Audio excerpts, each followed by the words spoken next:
Thank you very much, John, for that kind introduction. I'm sorry I'm not Sam Watson. I'm sure you will get a very good and enthusiastic paper from Sam, and I'm sure he's been thinking about this subject over the past year and would have lots of interesting things to say. But when John contacted me about 2 weeks ago and said that as Sam wasn't coming, could I do the paper, or could I, he suggested, take something that I've dealt with recently. I thought first, because of the shortness of time, that I would simply give some other lecture that I had done somewhere else. But then, as I thought about the subject, maintaining zeal in the Christian ministry, I felt it was such an important subject, really. I thought it would be good for us to deal with it here today, and particularly at the end of the school. We don't want something heavy and tedious when we're tired, but rather something that challenges us and stirs us up and encourages us as we return home to our congregations and seek to continue the work of the ministry. Maintaining zeal in the Christian ministry. There's nothing easier than to lose your zeal. As the years go by, as you get that bit older, as you see perhaps very little happening, it's easy to lose your zeal. We're constantly fighting against the world, the flesh and the devil. The world that wants us to conform, to soften, to weaken our testimony, to be like itself, to get rid of any sharp edges or anything that would offend them. The world wants us to conform. And the flesh within us, it's still there after we're converted, and as the years go by, it doesn't seem to get any less. The flesh with its lust, its jealousy, its bitterness, its pride, its bad temper, its idols, all that going on inside. And then of course there's the devil, the roaring lion, the angel of light, the wily serpent, the devil who particularly likes to bring Christian ministers down and Christian elders. I always remember a talk given here by Professor Hugh Blair, speaking about some of the kings in the Old Testament, particularly kings of Judah.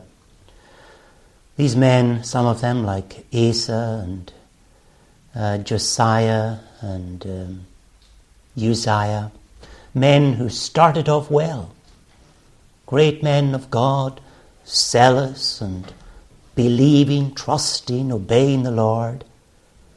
And then as old men, they fell away. They fell into sin, and they brought disaster upon themselves and upon the nation of Judah or Israel. What a warning there is there. The devil loves to get the Christian minister to sin, particularly the mature Christian minister. How we must guard ourselves. What disaster it brings to the Christian church when a minister backslides, drifts into sin, or even just loses his zeal. Without zeal, you're a dead minister, offensive to God and to man.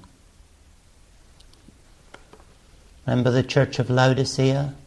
They had become lukewarm, started off well, but then gradually, I'm rich and increased with goods and am in need of nothing, and they became lukewarm. And God said, I will spew thee out of my mouth. Will God spew us out of his mouth? The world loves to scorn the minister. And when you look at soap operas or films, so often the minister is portrayed as soft and woolly and compromising and with no grit, no beliefs, no zeal or determination. It's a soft, woolly sort of person. How careful we have to be that we don't conform to that pattern, that we maintain our grit and determination and zeal for the Lord. Woe unto you, hypocrites. We must not be hypocrites. Now, there's a difference between Christian zeal and zeal in the ministry, but yet they're intimately linked. You can't have zeal in the ministry without being a zealous Christian. And if you are a zealous Christian, that zeal will show in your ministry. They're intimately linked. Now, I want first to sort of think back and reflect and consider the problem, and then turn and think of ways of maintaining our zeal in the Christian ministry. When we were first converted, remember the zeal we had for the Lord. When we got our assurance of our salvation, and we knew that the Lord had loved us and that Christ had died for us on the cross, that he had redeemed us, we were full of zeal. We were witnessing to people. I remember how I used to witness to people sitting on the bus or in the train. I felt it my duty and obligation to speak to people, but it's easy to stop witnessing or to become more reluctant in doing that. Remember the love we had for the Lord and the things of God, and studying his word and talking about him. The enjoyment that we had in listening to the gospel. I remember once in Shabbos in Lewis at a communion season, being at a service on the Sunday morning, communion service which lasted 4 hours. And then in the evening there was a double service, Gaelic and English. The congregation stayed in for both. It lasted 3 3/4 hours, 7 3/4 hours that Sabbath. It wasn't too much for me. I loved it. Really enjoyed it. The hunger, the thirst, the delight in the things of God. But now, is it different? I remember when I felt the call to the ministry. In a sense, looking back in my life, there was a sense in which the call was there from a very early age. There was a consciousness that I maybe was going to end up in the ministry. There was that awareness there, but I kept pushing it away. That wasn't for me. I couldn't see myself in it and all the rest of it. Eventually there came a point when the call came with conviction that I couldn't put away. And it involved a burden, a desire to evangelize, a desire to teach, to help, to encourage the Christian church. I remember talking to a fellow student at Aberdeen University at the time who was going in for the ministry, and he was talking about how wonderful it would be even just to help one old lady one step on the way to heaven. How true, and I joined in that sentiment. Wouldn't it be wonderful to be used just to help one person?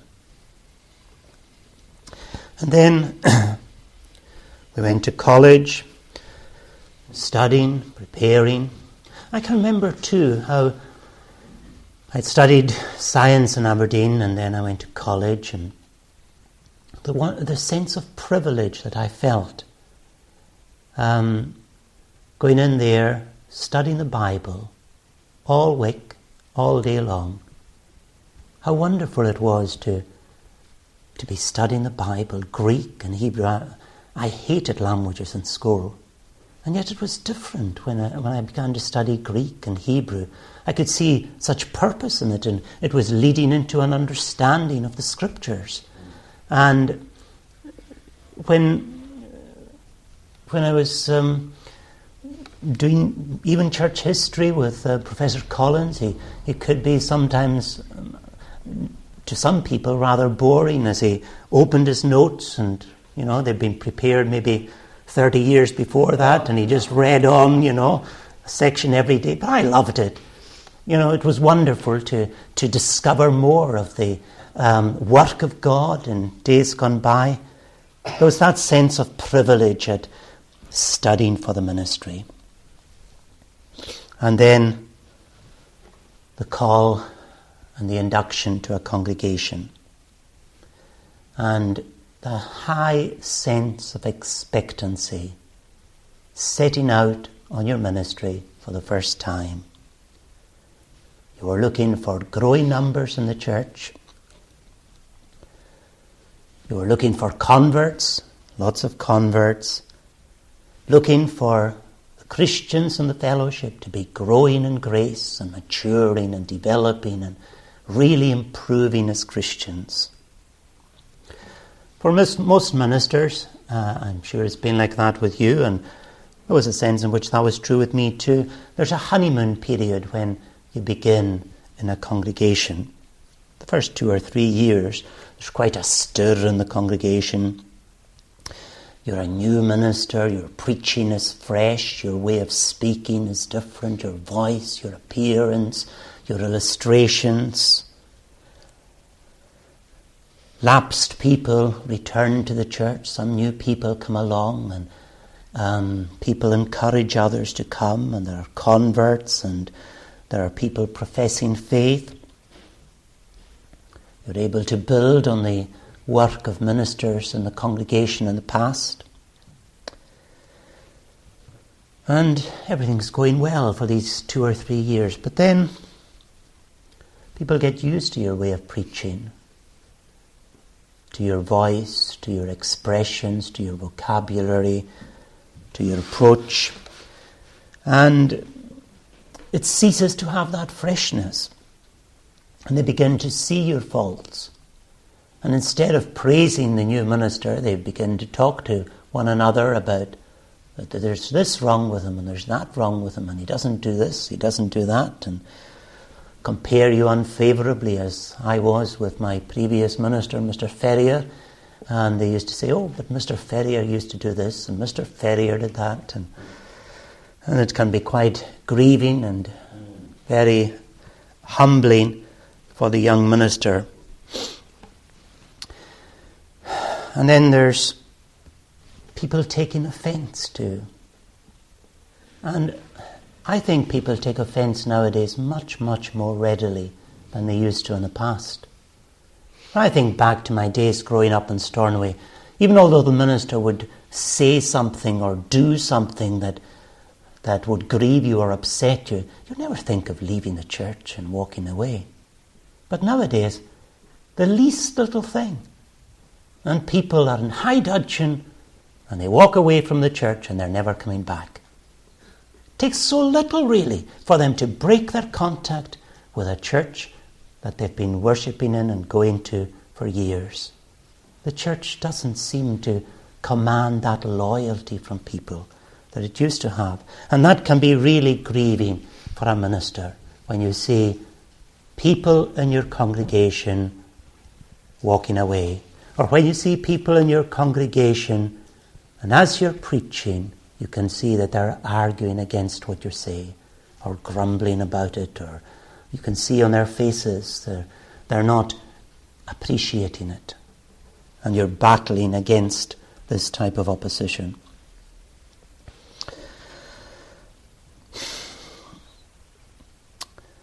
And then if the numbers start to drop and declining attendances, the situation can become exceedingly depressing. Now the reality is that we are ministering in a time when the church is declining. all my life, 50 years of it, the church in Scotland and in the United Kingdom has been declining in numbers and in influence. Recently, Knox passed on to me a booklet about their own church, the Reformed Presbyterian Church in Ireland. And I was very interested to read there how the RP Church has declined by 25% in membership in the last 25 years. That's drastic. A quarter less in the last 25 years. And for ministers who are ministering in that situation, where on average their congregations are a quarter smaller, that's very, very hard. That's the RPs.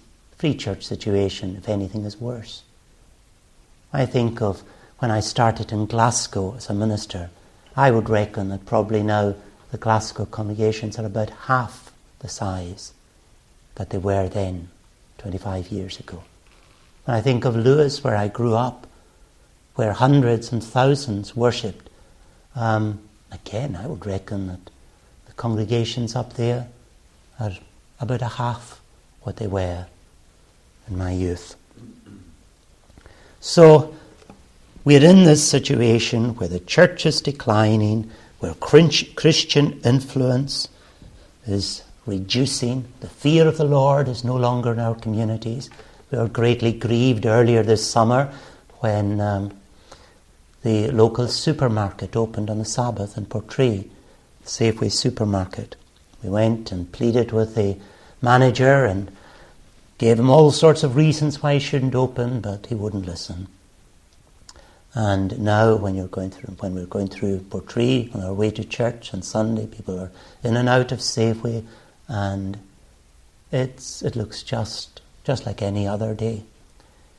And there are moves for flights to start to Stornoway on the Sabbath, and it looks very likely that will be beginning, and then it'll be the ferries. And so even in these areas where Christianity was so strong and where there was such a strong Christian tradition, the Christian influence is declining.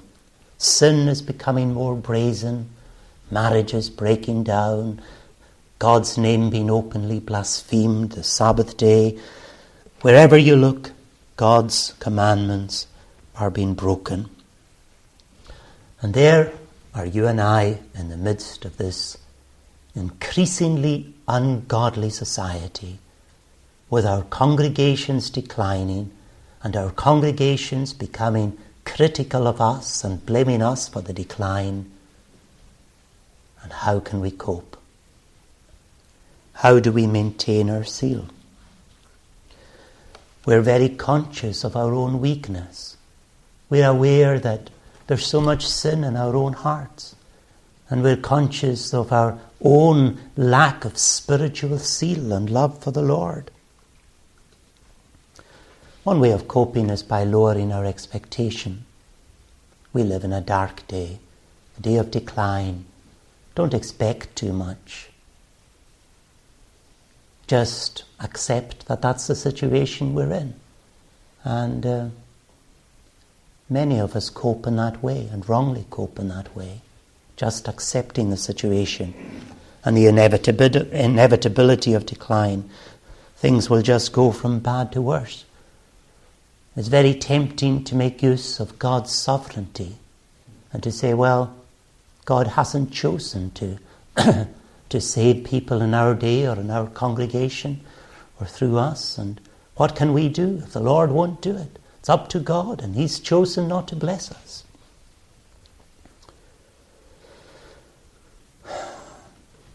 We can even become cynical of the efforts of others as we see other people perhaps enthusiastically running here and there, busily involved in evangelism and working away. These are dangers, the danger of unbelief and the danger of cynicism and the danger of losing your expectation. I remember going through college hearing from Professor Collins about a certain minister who was still a minister of the Free Church at that time. I won't tell you what his name was, but when he had begun his ministry, he was enthusiastic, a good minister, a good preacher, and things seemed to be going well, in a kind of a way, but he wasn't seeing much blessing. And bit by bit he became more and more discouraged. He liked playing golf, and then began to spend more and more time on the golf course. Soon he was practically all week on the golf course, and then in the church preaching on Sunday. The church, of course, accelerated in its decline, and shortly after that minister died, the church was closed down. The ministry can be the easiest job in the world. You work 2 hours on a Sunday, maybe an hour midweek, and if you wish, you can get on happily with everyone and offend nobody and take it easy, eat, drink and be merry, enjoy all your hobbies and pastimes and pleasures, and that's it. A very easy job. You just keep things ticking over, looking forward to retirement. And your goals have been lowered, and so you're not disappointed. You're not suffering any depression or any distress. That's a very, very wrong situation for a minister or a man sent from God to be in. I would say that my ambition in entering the ministry was to be an evangelist. More than anything else, I wanted to be an evangelist, to see people converted, people saved from hell. Now I've been very unsuccessful as an evangelist. But I would hope that that is still my ambition and still the goal of my life, as a man sent from God, seeking the salvation of sinners and longing to see men and women delivered from the power of darkness, brought into the glorious liberty of the gospel, saved from hell. Our difficulty is, though, that we want to see results. I've often envied joiners, painters and plumbers. The joiner, he does his day's work and he looks at it and he's done something. The plumber, he puts in so many pipes, so many radiators, and yes, it works. He's got something to show for his day's work. And then the minister, and he comes home exhausted on a Sunday night, struggles away all week, trying to prepare, and he looks for results. Nothing to be seen. And sometimes what appears the most visible results are the quickest to fade. And there you are as a minister, you labour away. It'd be lovely to have a 9-to-5 job. I sometimes think about that too. But you're never finished your work in the ministry. It's always there. And for all your labours, there's so little to see, so little to show. It can be very hard on our pride. We get a lot out of achievement. We like to show what we have done and to rejoice in our successes. And here we are looking at a situation, and perhaps, indeed with many of us, the situation is weaker and poorer than when we entered into it. That is very hard for our pride. There's nothing to boast of. And yet, you and I must stir ourselves up to go on labouring and labouring with youthful enthusiasm and zeal for this great work of the ministry. Well, I've sort of described there something of the problem that we all face and we all know very well. How do we maintain zeal in the ministry? First of all, of course, comes prayer. Before anything else is prayer. When I am weak, then am I strong, praying to God. We come to Him. We come in our weakness. We speak, we plead, we weep. We cry to the Lord for help. We are to keep the lines open continually with heaven, whatever we're doing, constantly sending up words of prayer to God. We should have a special time too every day. We must have for prayer, at least half an hour to spend praying to God. Now it's easy to be distracted in prayer. Phone rings, child comes looking for attention. The devil always seems busiest at the hour of prayer. You start praying about somebody, and then your mind sort of wanders off and you start thinking about that person and different things about them. And before you know where you are, you're far away from prayer. It's such a hard thing to pray, to wrestle with the Lord, and to keep concentrating, not to let your mind wander, not to allow anything to distract you. So important, so vital, and so difficult. In our prayer, we are to seek felt access to God, not just to say a prayer, but to get a grip of God. I will not let thee go till thou wilt bless me. Felt access. We should strive for that every day in our prayers. We are pleading for mercy, seeking grace, seeking God's help, seeking continued zeal, seeking success in the ministry through prayer. We think of Luther, and said of Luther that he couldn't get through, that he said himself, he couldn't get through all the work that he had to do in the day without spending 3 hours in prayer. When you think of all that Luther did, you think of all the volumes he wrote. You think of him teaching men for the ministry, organising the church, preaching. All that he had to do. How could he possibly manage all that writing, all that preaching, all that organisation?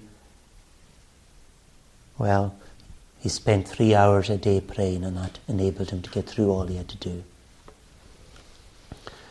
There's a lovely story told about Luther and Melanthon. Melanthon was sick, thought he was dying. And Luther came to visit him. Melanthon said to him, I'm going home. No, you're not, said Luther. Yes, I'm going home. Let me go. And Luther said, no, we need you. Melanthon was much younger than Luther. Luther got down on his knees and he prayed earnestly for an hour that Melanthon would be spared. Then he got up and Melanthon said, let me go. I'm going home. No, he said to the people in the house, go and prepare some soup. And they prepared this soup, and Melanthon wasn't wanting to take the soup. Luther said, if you don't drink that soup, I'll excommunicate you. So Melanthon drank the soup and got better. But I suppose you see there something of prayer and medicine or work going together. There's also a fascinating story told about John Welch, the son-in-law of John Knox. John Welch, it was reckoned, spent 8 hours a day in prayer. What a wrestler with God. I mean, that just, it seems crazy to us. 8 hours in prayer.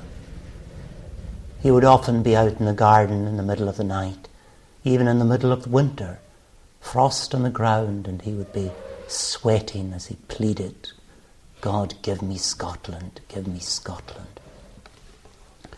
There's a story told about a young man who appeared to have died, and they were about to bury him. They'd laid him out in the slab. And John Welch loved this young man and came in and he prayed with him, and he kept praying. And prayed for 8 hours, and then they wanted to take away the body, and he wouldn't let them. Prayed on for 12 hours. They wanted to take away the body because it was hot weather, but he wouldn't let them. Prayed on for a whole day, 24 hours. And still, they were getting angry with him in the end, but, he said, please leave me. And prayed on for 2 days, 48 hours beside this body. At that stage they brought in doctors to, because they thought, well, he obviously believes that the man hasn't died, and the doctors did various tests and so on and pronounced the man to be stone dead. And they said, now will you let us take the body and bury it? And he said, no, leave me another 2 hours.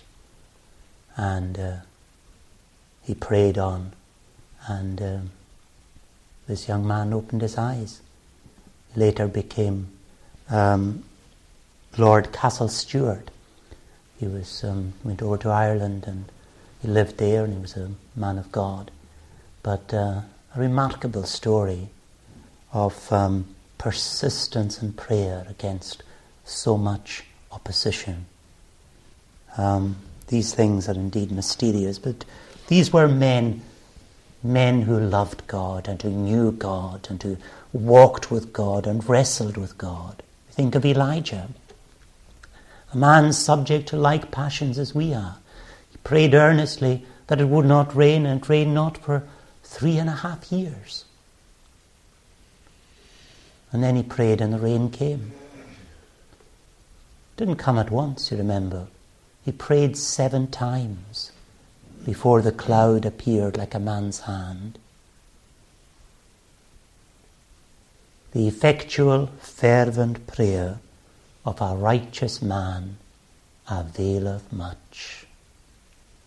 How important prayer is. And linked to prayer for maintaining zeal is praise. It's important to praise God, to sing psalms of praise, to stir up our hearts. All that is within me be stirred up, his holy name to magnify and bless. That's another important way of maintaining our zeal, singing to the Lord. It's important to read to our own souls, to read the scriptures, not just for texts or for sermon preparation or for intellectual knowledge, but to read to our own souls God's word. What is God saying to me? What can I learn from this passage for my soul? And what is the Lord's message to me today here? For example, reading the Psalms and turning them into prayers and praying your way through the Psalms. That can be so beneficial. Christian biographies can be very useful for maintaining zeal. We're often challenged and convicted as we read Christian biographies. It was great to hear yesterday about Brownlow North. The zeal, the enthusiasm, the determination of that man of God. Christian biographies, devotional literature, Puritans, Spurgeon, particularly the older devotional literature, A lot of the modern stuff of the last 100 years should be avoided. Pulp devotion. But good devotional literature, again, addressing our own hearts. We must avoid sin.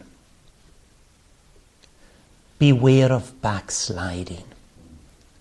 Realize the danger.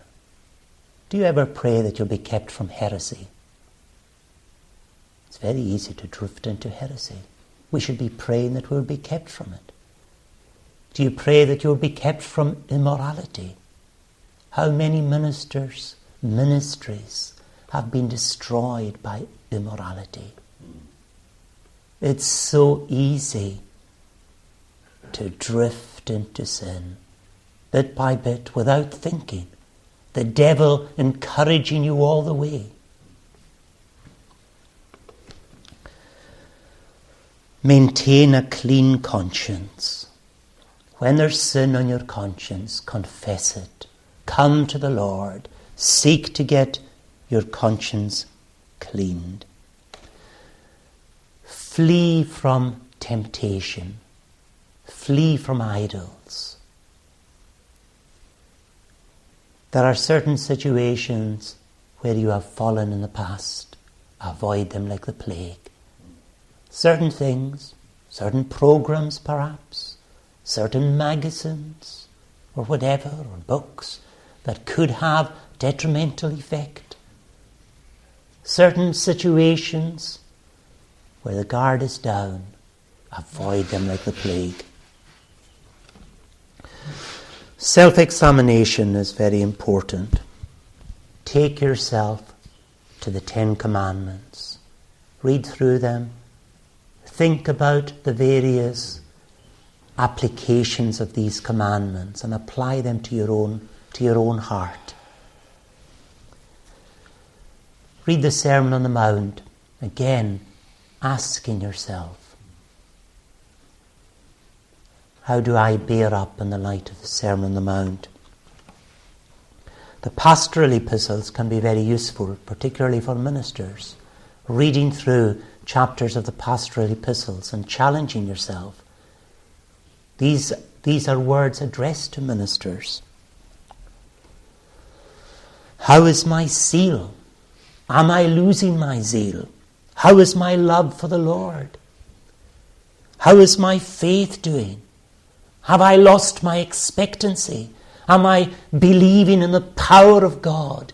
Am I believing in the mercy of God, in the great purpose of God, that God is mighty to save, that Christ shall reign from shore to shore, that he shall have in all things the preeminence? Do we keep these great promises of Scripture before our eyes?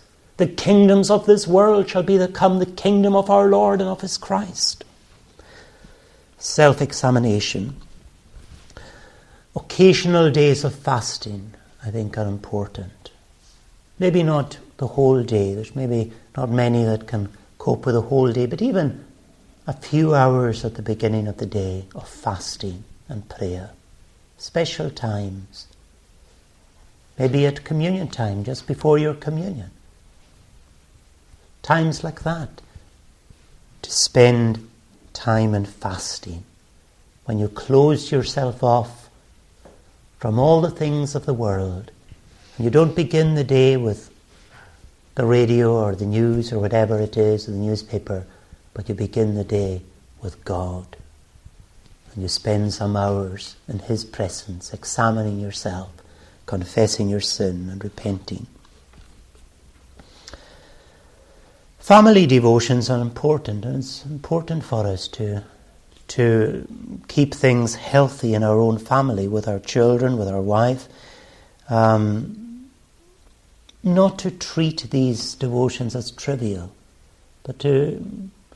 And we do have a tendency to trivialize everything. We have to keep on bringing ourselves back and stirring ourselves up to make use of things like that. You know how it is with saying grace at meal times. You can do it without thinking. It's over and you haven't even thought of what you've said. You have to stir yourself up and keep on reminding yourself, I'm speaking to God. This is a meaningful activity. It's important too to take holidays. We have to take holidays. George Bernard Shaw said, the one who loves his work takes a holiday. There's a refreshment from a break away, involved in different activities. It's good for the family, it's good for ourselves. We've got to beware of over-tiring ourselves. Ministerial burnout. There's two dangers. One is that you're too busy, and one that you're not busy enough. As always, the difficulty is getting the balance. We have to stir ourselves up to work hard, but we must beware of the frenetic activity of being over busy, and so spoiling ourselves and our own Christianity. Another thing that can be quite useful is keeping a diary or journal. Needn't be kept every day, but even just from time to time, as you feel moved in your heart, or a time of encouragement, note it down. A time of discouragement, note it down. You'll go back and read about these things at another time, and things that you've forgotten. You think there are certain things you think you'll never forget, but you do. I've followed this practice for most of the years of my ministry. Sometimes a whole week will pass and I don't write anything in the journal or whatever, but maybe a week, maybe even 2 weeks. But I do write down if there's anything particularly relating to my soul or to the congregation or whatever, interesting things of that nature, I'll write them in. And years later you go back and you read it and you find it fascinating and soul-stirring too, to think of blessings wherewith the Lord has blessed you in the past. The devil has a great ploy of making us forget the blessings of the past. We forget the good things God has done for us, and we begin to see everything as black. My ministry has been one of failure from the beginning to the end. And it's not the case. There have been these successes, there have been these blessings, and we must not forget the good things that the Lord has done for us. Conferences, I think, are very important too, to stimulate ourselves. Not too many, but a couple of conferences in the year can be very good, very useful. And I feel that men, and there are some men in our own church who never go to conferences, I feel they miss out. They miss out from the fellowship with other ministers. They miss out from the stimulating papers. If you're always involved in just preaching yourself and just giving, or perhaps occasionally listening to another man preaching to the people, you're not really receiving messages addressed particularly to ministers. You go to a conference and a sermon is preached to ministers, from ministers who understand the problems you're going through. That can be beneficial. The fellowship, one with another, hearing some learned papers that make us feel that, well, I'm going to have to study these things up and think about these things more. Other papers which perhaps bring before us our duties and responsibilities. All that is useful. Presbyterian fraternals can be quite good, quite helpful. I think we are to maintain these things.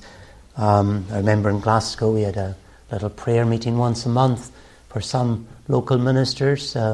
We would gather and just share together and pray together. That was helpful. Another thing that is important for ministers, I think, is to preach away from home from time to time. There's a temptation just to stay with our own people. They are our people. Our responsibility is to them. God has called us to work amongst them. But it can be very stimulating to go away and preach to a different congregation. To them, you are fresh. And they listen in a different way. And you get benefits from preaching to them, and they get benefits from listening to your preaching. I think that can be helpful because we can get into quite a rut in our own congregations. So it's good to have the stimulus of preaching away occasionally. There's also a danger from long ministries. Now, I've had fairly long ministries myself. I was almost 17 years in Partick. I've been almost 10 years in Portree. But both these situations, well, particularly Partick, there was quite a turnover of people there, but being a city congregation. But I think there are dangers in long ministries. That I've known some ministers who have been all their life in the one place, and they have seen the congregation decline and decline and decline, and that can be very, very depressing on them, and you get into a terrible rut. Whereas when you move to another place, then there's the honeymoon period again, there's freshness, and there's a chance for a new beginning, and you stir yourself up in this new situation. I think that's beneficial. I remember towards the end of my period in Partick, one night actually, sweating terribly as I became convicted. I was up at King Yusey at a communion there, and it was a Sunday night, lying in bed, and I became convicted of the fact that I wasn't open to moving from where I was a minister. I had received several invitations to go and preach in vacant congregations, and I turned them down. And I became convicted that I was just consulting my own interests. I had a nice, comfortable manse, a reasonably sized congregation. They were looking after me well, and I was happy there, and my children were going to a good school, and everything looked so, it was so comfortable, and it was so easy just to settle down there. And that can be a real danger. Maybe you have a lovely garden and you like looking after this garden. Maybe your wife has a good job. Maybe your children are so happily settled in this school and you don't want to consider moving. We can easily settle down into a rut and not be open to the guidance of God to move on. John Wesley believed that ministers shouldn't stay more than 2 years in one place. Now his idea was, of course, that you were making use of this honeymoon period as you went from place to place. You were constantly enjoying a honeymoon. There's something in that, but of course that's an extreme situation. You do get to know people, and you build up relationships as you stay longer in a place, and perhaps a more solid work can be done. But there's something there that we have to be aware of. The danger of very long ministries, and an openness to the guidance of God to move on when He is calling. I believe we are to put effort into our midweek meetings and our prayer meetings. That's very important. There's a danger of just treating these meetings as a minor thing, and yet the powerhouse of the church is a prayer meeting. We should really put a lot of effort into our prayer meetings. Some people lay great stress on prayer letters, and I think there's a danger in that, and items for prayer. I was recently in a church where the minister was telling us what to pray for, and I felt very bound. I just couldn't pray in that situation. I didn't know the situation that well, and there were all these detailed things that were being laid out that we were supposed to pray for. Now, there's a danger in that, because God knows the details. We don't have to tell God the details. It is essentially prayer is meeting God and opening your heart to God and bringing the congregation face to face with God. And that's what we are to aim at in our prayer meetings. The sort of shopping list idea, that's not really prayer. Well, I suppose it is in a kind of a way, but it is so poor, really, as far as prayer is concerned. You go through this little list and you tell God these things. But there's far more involved in prayer. There's praise, there's confession, there's intercession, there's laying hold of God and wrestling with God in prayer. We are to encourage our people to lay hold of God. I will not let thee go till thou bless me. To encourage this earnestness in prayer, pleading. And we are to focus in our prayer meetings on the main things. It's not that Mrs. Brown's dog is a lame leg or whatever. It's more praying for blessing, for revival, for conversions, for growth in the church, for sanctification amongst the members. The great things, these are the things that we are to concentrate on. Lesser things are really things that people should be praying about in their own private prayers. You can pray for these mundane matters, but the great principles, the great concerns, the burdens of the church, that's what we are to unite on in our prayer meetings and lay hold of God and plead for these things. We are to further, I think we are to try and make every service into an occasion, a special occasion. Again, there's the danger that it's just another service. I've taken 2,000 services or 3,000 services already, so just another service. No, every time we go to church, every time we are leading in the worship, this is important, this is serious. We're going into the presence of God. We from God are going to the people. And we are speaking to them. Make it an occasion. Put your whole heart into it. Focus upon it. This is something very, very important. Try and regard every service as an occasion. Look forward to it. Be excited about it. And you don't know what is going to happen. You might have only 10 people in your congregation, but yet it is exciting. So just I've got a message for Reverend John Kelly or Harley Cameron. Quite urgency. These finance committees. Make an occasion of every service. Be excited about it. You never know what could happen. You might only have a handful of people there. I remember one of our students in the college at the time telling of how he went to Rothsay to preach, and he had prepared this evangelistic sermon. And when he looked out on the congregation, there were 3 or 4 old ladies, all members of the church, and the elder.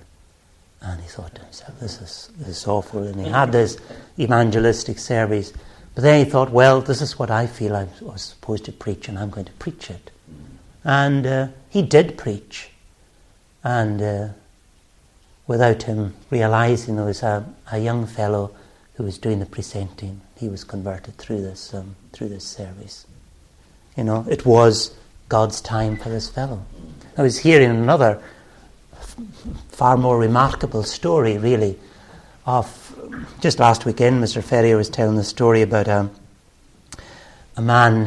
minister on the east coast of America who felt a burden to go to a certain camp away out west in the early days to preach God's word there. And it was an enormous journey to get there on horseback. It took him 3 months or something to get to the place. When he got to this lumber camp, there was nobody there. The people had left. And he really didn't know what to do, but then he thought, well, I'm going to preach whatever. So he preached to the empty tents and so on that were around. He just preached a sermon and got on his horse and he went off. And some years later he met up with a man who said that he had been in that camp. He had been left behind to clean it up. When he saw this man coming on horseback, he was so frightened that he hid himself and heard the whole sermon, was converted by it. God's amazing providence, God's wonderful ways. Make an occasion then of every service and be excited. You never know what God can do. Try your best. And similarly, when it comes to pastoral work, you go and visit, you go into a house, make an occasion of it. Remember, you are a minister. You are a man sent from God. It's not just a friendly occasion. It's not just a passing visit of that nature. You are coming to this home as a minister of God. And you're looking for an opportunity to help these people spiritually. Remember what you're doing as you go out on your pastoral visitation. I know I often fail in this, but it's something that we're to do. And another way I fail sometimes is by failing to pray before I go out on pastoral visitation. I maybe just grab my Bible and off I go. And I've been convicted of that too, that we should pray before we go out, that the Lord will give us an opportunity of doing good to somebody as we go around visiting. And praying before and looking for the opportunity. Similarly, we are to look for opportunities of evangelism. And I think it's good to ask ourselves that at the end of the week, have I spoken about the gospel to any unconverted people, to any new people during the past week? Ask ourselves, are we really, speaking out God's word, evangelizing, spreading the good news of the gospel? It's important further to remind ourselves of eternity. We're here for a little time. We work while it is yet today. The night comes wherein no man can work. Remind yourself of eternity. You are a watchman. You are going to be held responsible for the blood of those in your area, in your congregation. That's a very serious thing. It's very easy to say nice words to people and to keep on a good relationship with people. But if people really are needing a sharper word spoken to them, to be confronted with a message of eternity and the gospel, then you will be held guilty if you don't do it. Remind yourself that very soon we will have to stand before the judgment seat and not just give account with regard to our own souls, but we will have to give account with regard to our congregations. Their blood will I require at your hand, said God to Ezekiel, if you do not watch them, if you do not blow the trumpet. So that's a big warning to us. But at the same time, meditate on Christ and on his love. Remember the cross and concentrate on that and think about the motives that we are to gain from the cross. Woe is me if I preach not the gospel of Christ, said Paul. And on another occasion he said, the love of Christ constraineth me. The love of Christ constraineth me. When I think of Christ and all he did, what do we suffer for him? What labours are we involved in? We're afraid of being laughed at and mocked, and yet think of him, the Lord of glory, and his face covered with spits. Think of him dying on the cross, and they nod and shake their head at him and laugh and mock. And are we ashamed of him? And if we are ashamed of him, he will be ashamed of us in the day of judgment. Let us go forth to him without the camp, bearing his reproach. Meditate on Christ, on his love, on his death, and seek to glorify Christ. And seek that Christ will be honoured in your life, and tell others about this wonderful Saviour. Finally, think about revival. I think it's so important for us, particularly in days of decline, to think about revival. What God did in the past, what God can do in the future. Remember God's power. Just last weekend I was talking to an elder from Point in Lewis. He was saying that one day he had been looking through the session records of a Point Knock congregation. And he came across one year, can't remember what year it was 1938 or 47. And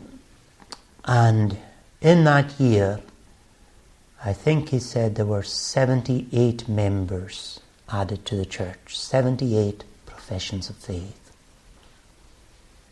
Something like, 37 members at the spring communion and 41 at the autumn communion. The Lord at work in a wonderful way. People being converted. Could that happen today? Could that begin to happen next weekend? When we go out to preach, could several people be converted? And could all our people be set on fire for God? And could they start going round and telling their neighbours, something wonderful has happened, something has happened in my life, what Christ has done for me. Come along to the church and you're going to hear more. And the whole church become enlivened and quickened and revived. Remember what happened in that little lunchtime prayer meeting, 1857, New York. How a little group began to meet in a lunchtime and became more and more and more burdened with prayer. And how a revival broke out in New York, spread through the eastern seaboard of America, and then crossed the Atlantic to Ireland, to Wales, to the Western Isles, to the rest of Britain. Hundreds of thousands of people converted in a period of a year or two. Can God do it again? We must believe that God is almighty. He is all-powerful. And we must believe that God is merciful and loving and gracious and delights in saving sinners. We need faith. We need faith in a great God. God reigns, let the earth be glad. God has his purposes, and you and I have a place in these purposes. We are to encourage ourselves in the Lord. We mustn't let the devil win when he says things are going to get worse and going to get worse. There's no inevitability about decline. Indeed, the very opposite is true. There are great days ahead and blessed days because our God reigns. And even sophisticated man in this 21st century can be converted as easily by God as the unsophisticated people of 100 or 200 years ago. Believe in God and look for great things from him.